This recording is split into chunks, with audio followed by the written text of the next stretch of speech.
Je suis tombée en fait dans le monde du chocolat et particulièrement dans le monde de la gastronomie à la fin de mes études comme stagiaire, plutôt sur la partie technique, R&D, donc j'étais ingénieure de formation et j'étais très attirée par le relationnel et donc ensuite je me suis aussi occupée des filiales Espagne, Italie, Moyen-Orient pour Valrhona toujours. Le groupe Savencia auquel Valrhona appartient a racheté une chocolaterie qui s'appelle Weiss à Saint-Étienne et donc j'ai pris la direction générale de Weiss pendant 5 ans avant de revenir en janvier chez Valrhona pour reprendre la direction. On a environ 800 personnes sur le site à Tain-l'Hermitage et on a 150 personnes hors France.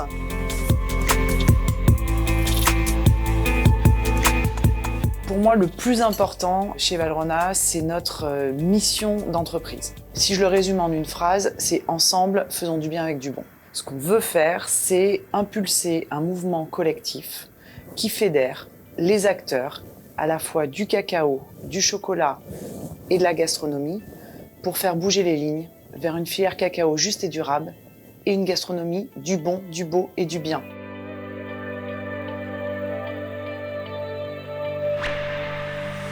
C'est finalement juste une reconnaissance par une tierce partie, par quelqu'un d'extérieur, de la façon dont on fait les choses.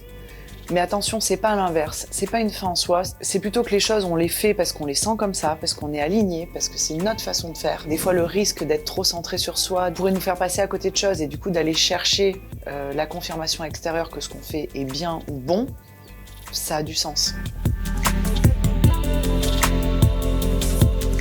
Le fait de ne pas avoir de bureau me rend libre d'aller où je veux, de choisir mon sujet du jour, de choisir mes interlocuteurs du jour. Et ce que j'aime, c'est que quand je rencontre les personnes avec qui je travaille, c'est pas eux qui viennent à moi, mais c'est moi qui vais à eux. Et je me sens peut-être plus à l'aise dans ce type de relation. Finalement, ce que j'aime dans ce territoire et dans le lien qu'il a avec Valrhona, c'est la gastronomie, c'est la richesse gastronomique. On est entouré par des coteaux magnifiques de vignobles.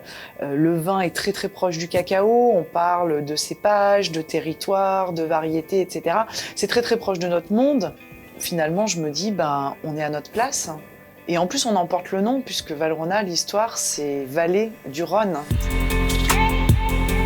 Quand je vois des jeunes avec qui j'ai commencé à travailler, qui aujourd'hui ont des postes à responsabilité dans l'entreprise, ça me rend hyper fière. La chocolaterie Weiss, qui est une chocolaterie qui perdait de l'argent depuis longtemps. Du coup, les employés étaient inquiets pour leur avenir. Et quand je vois aujourd'hui la nouvelle dynamique qu'on a mise en place, tout ce qui a été fait, et que finalement, il y a 120 collaborateurs, mais derrière ces 120 familles qui ont retrouvé de l'espoir et du goût du travail, ça me rend hyper fière. Se dire qu'on va compenser le prix du cacao, notamment en Côte d'Ivoire, par une prime, parce que les gens sont dépendants de la spéculation, alors que leur produit, globalement, c'est le même d'une année sur l'autre. Ils l'ont fait avec la même qualité, avec la même énergie, avec les mêmes ressources. En fait, à la fois, ça me rend fière et à la fois, je trouve ça normal qu'on le fasse. Donc, c'est assez ambivalent.